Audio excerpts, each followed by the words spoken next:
नमस्कार दोस्तों भगवान श्री कृष्ण को राजनीति और कूटनीति में दक्ष माना गया है। जब युद्ध में कौरवों ने अभिमन्यु को धोखे और नियम विरुद्ध मारकर नियम भंग किया, तो फिर पांडव भी नियम पर चलने के लिए बाध्य नहीं रह गए थे। युद्ध के पहले भी कौरवों ने छलपूर्ण तरीके से पांडवों को वनवास भेजा और कई तरह के त्रास दिए थे। ऐसे में भगवान श्री कृष्ण ने पांडवों को बचाने के लिए जो भी किया वह सत्य और धर्म की रक्षार्थी था। दोस्तों, आइए जानते हैं कि भगवान श्री कृष्ण ने कैसे अपनी कूटनीति से पांडवों को युद्ध में जीत दिलाई। पहला छल था कर्ण से अर्जुन को बचाना।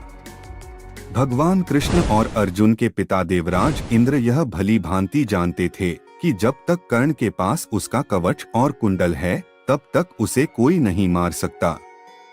तब श्री कृष्ण की युक्ति अनुसार देवराज इंद्र ने ब्राह्मण बन दानवीर कर्ण से दान में कवच और कुंडल मांग लिए। लेकिन कुछ मील जाकर इंद्र का रथ भूमि में धंस गया। तभी आकाशवाणी हुई, देवराज इंद्र, तुमने अपने पुत्र अर्जुन की जान बचाने के लिए छलपूर्वक कर्ण की जान खतरे में डाल दी है। अब यह रथ यहीं धंसा रहेगा और तू भी यहीं धंस जाएगा। तब इंद्र ने आकाशवाणी से पूछा, इससे बचने का उपाय क्या है? तब आकाशवाणी ने कहा, अब तुम्हें दान दी गई वस्तु के बदले में बराबरी की कोई वस्तु देना होगी।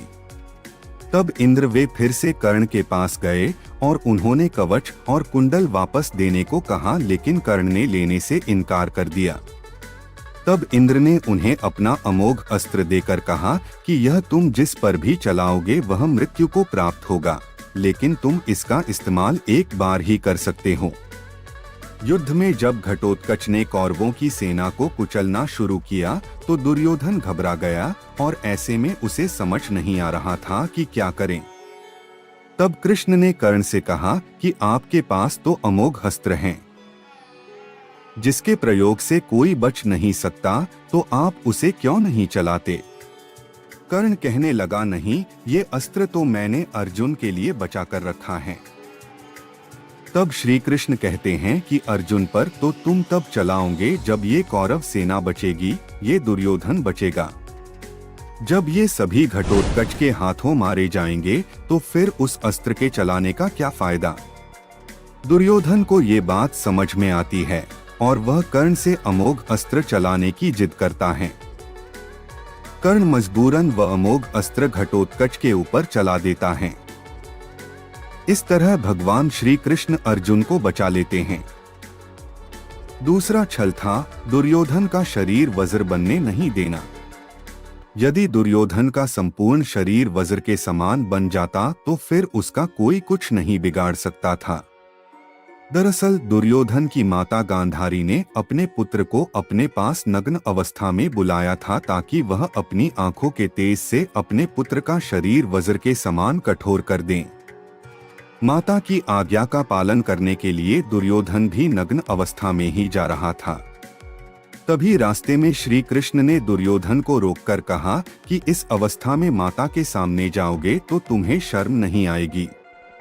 क्या यह पाप नहीं होगा? यह सुनकर दुर्योधन ने अपने पेट के नीचे जांघ वाले हिस्से पर केले का पत्ता लपेट लिया और इसी अवस्था में गांधारी के सामने पहुंच गया।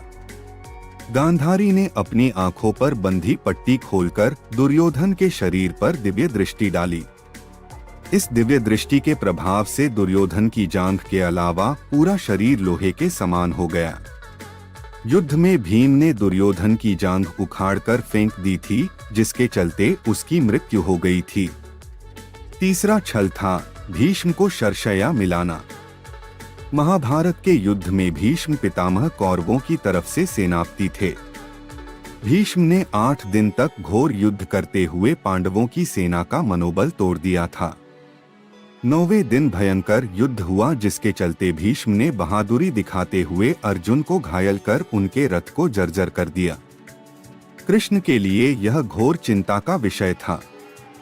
10वें दिन भीष्म द्वारा बड़े पैमाने पर पांडवों की सेना को मार देने से घबराए पांडव पक्ष में भय फैल जाता है। तब श्री कृष्ण को एक युक्ति समझ में आती है और कृष्ण के कहने पर पांडव भीष्म के सामने हाथ जोड़कर उनसे उनकी मृत्यु का उपाय पूछते हैं। भीष्म कुछ देर सोचने पर उपाय बता देते हैं।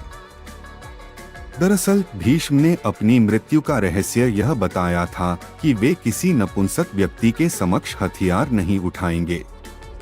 इसी दौरान उन्हें मारा जा सकता है।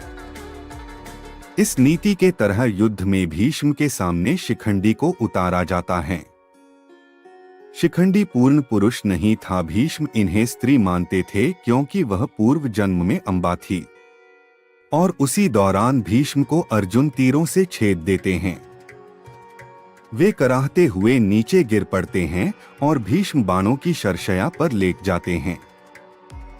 चौथा छल था युद्ध में जयद्रथ का वध करवाना। महाभारत युद्ध में जयद्रथ के कारण अकेला अभिमन्यु चक्रव्यूह में फंस गया था और दुर्योधन आदि योद्धाओं ने एक साथ मिलकर उसे मार दिया था। इस जघन्य अपराध के बाद अर्जुन प्रण लेते हैं कि अगले दिन सूर्यास्त से पहले जयद्रथ का वध नहीं कर पाया तो मैं स्वयं अग्नि समाधि ले लूंगा। इस प्रतिज्ञा से कौरवों में हर्ष व्याप्त हो जाता है और पांडवों में निराशा फैल जाती है। कौरव किसी भी प्रकार से जयद्रथ को सूर्योस्त तक बचाने और छुपाने में लग जाते हैं। जब काफी समय तक अर्जुन जयद्रथ तक नहीं पहुंच पाया तो श्री कृष्ण ने अपनी माया से सूर्य को कुछ देर के लिए छिपा दिया, जिससे ऐसा लगने लगा कि सूर्यास्त हो गया। सूर्यास्त समझकर जयद्रथ खुद ही अर्जुन के सामने हंसता हुआ घमंड से आ खड़ा होता है। तभी उसी समय सूर्य निकल आता है और अर्जुन तुरंत ही जयद्रथ का वध कर देता है। पांचवा छल था द्रोण का वध भी कूटनीति से करवाना। भीष्म के शरशया पर लेटने के बाद 11वें दिन के युद्ध में कर्ण के कहने पर द्रोण सेनापति बनकर युद्ध में कोहराम मचा देते हैं।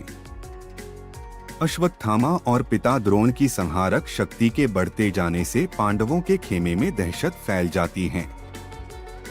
पांडवों की हार को देखकर श्री कृष्ण ने युधिष्ठिर से भेद का सहारा लेने को कहते हैं।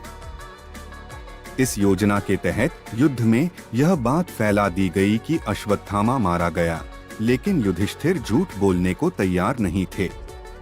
तब अवंतिराज के अश्वत्थामा नामक हाथी का भीम द्वारा वध कर दिया गया। इसके बाद युद्ध में यह बात फैला दी गई कि अश्वत्थामा मारा गया।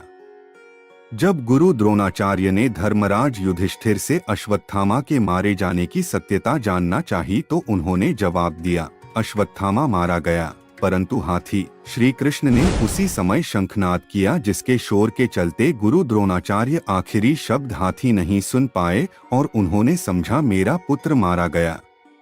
यह सुनकर उन्होंने शस्त्र त्याग दिए और युद्ध भूमि में आंखें बंद कर शोक में डूब गए। यही मौका देख द्रोणाचार्य को निहत्था जानकर द्रौपदी के भाई धृष्टद्युम्न ने तलवार से उनका सिर काट डाला। यह सब कृष्ण की नीति के चलते हुआ, जिसकी बाद में बहुत आलोचना हुई, लेकिन युद्ध में यह बहुत जरूरी था। छठवां छल था कर्ण का वध। दोस्तों, कवच कुंडल लेने के बाद भी कर्ण फिर भी बहुत शक्तिशाली था। तब युद्ध के 17वें दिन पांडवों के मामा शल्य को कर्ण का सारथी बनाया गया। इस दिन कर्ण भीम और युधिष्ठिर को हराकर कुंती को दिए वचन को स्मरण कर उनके प्राण नहीं लेता। बाद में वह अर्जुन से युद्ध करने लग जाता है। कर्ण तथा अर्जुन के मध्य भयंकर युद्ध होता है।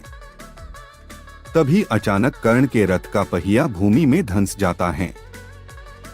इसी मौके का लाभ उठाने के लिए श्री कृष्ण अर्जुन से तीर चलाने को कहते हैं। बड़े ही बेमन से अर्जुन असहाय अवस्था में कर्ण का वध कर देता है। इसके बाद कौरव अपना उत्साह हार बैठते हैं। उनका मनोबल टूट जाता है। फिर शल्य प्रधान सेनापति बनाए जाते हैं, परंतु उनको भी युधिष्ठिर दिन के अंत में मार देते हैं। दोस्तों, 7वां छल था बर्बरीक को युद्ध से दूर रखना। युद्ध के मैदान में भीम पौत्र बर्बरीक दोनों खेमों के मध्य बिंदु एक पीपल के वृक्ष के नीचे खड़े हो गए और यह घोषणा कर डाली कि मैं उस पक्ष की तरफ से लड़ूंगा जो हार रहा होगा। भीम के पौत्र बर्बरीक के समक्ष जब अर्जुन तथा भगवान श्री कृष्ण उसकी वीरता का चमत्कार देखने के लिए उपस्थित हुए, तब बर्बरीक ने अपनी वीरता का छोटा सा नमूना मात्र ही दिखाया। कृष्ण ने कहा कि यह जो वृक्ष है, इसके सारे पत्तों को एक ही तीर से छेद दो तो मैं मान जाऊंगा। बर्बरीक ने आज्ञा लेकर तीर को वृक्ष की ओर छोड़ दिया। जब तीर एक एक कर सारे पत्तों को छेदता जा रहा था, उसी दौरान एक पत्ता टूटकर नीचे गिर पड़ा। कृष्ण ने उस पत्ते पर यह सोचकर पैर रखकर उसे छुपा लिया कि यह छेद होने से बच जाएगा, लेकिन सभी पत्तों को छेदता हुआ वह तीर कृष्ण के पैरों के पास आकर रुक गया। तब बर्बरीक ने कहा, प्रभु आपके पैर के नीचे एक पत्ता दबा है, कृपया पैर हटा लीजिए, क्योंकि मैंने तीर को सिर्फ पत्तों को छेदने की आज्ञा दे रखी है, आपके पैर को छेदने की नहीं। उसके इस चमत्कार को देखकर भगवान श्री कृष्ण यह सोचने लगते हैं कि बर्बरीक प्रतिज्ञावश हारने वाले का साथ देगा। यदि कौरव हारते हुए नजर आए तो फिर पांडवों के लिए संकट खड़ा हो जाएगा, और यदि जब पांडव बर्बरीक के सामने हारते नजर आए तो फिर वह पांडवों का साथ देगा। इस तरह वह दोनों ओर की सेना को एक ही तीर से खत्म कर देगा। तब भगवान श्री कृष्ण ब्राह्मण का भेष बनाकर सुबह बर्बरीक के शिविर के द्वार पर पहुंच गए और दान मांगने लगे। बर्बरीक भी कर्ण की तरह दानवीर थे। बर्बरीक ने कहा, मांगो ब्राह्मण, क्या चाहिए? ब्राह्मण रूपी कृष्ण ने कहा कि तुम दे न सकोगे। लेकिन बर्बरीक कृष्ण के जाल में फंस गए और कृष्ण ने उससे उनका शीश मांग लिया। बर्बरीक द्वारा अपने पितामह पांडवों की विजय हेतु स्वेच्छा के साथ शीश दान कर दिया। बर्बरीक के इस बलिदान को देखकर दान के पश्चात श्री कृष्ण ने बर्बरीक को कलियुग में स्वयं के नाम से पूजित होने का वर दिया। आज बर्बरीक को खाटू श्याम के नाम से पूजा जाता है।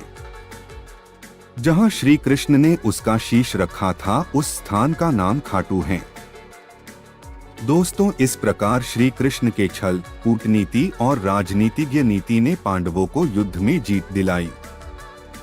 दोस्तों, वीडियो अगर पसंद आई हो तो सब्सक्राइब, लाइक्स और शेयर करना ना भूले। वीडियो देखने के लिए आप लोगों का बहुत बहुत धन्यवाद।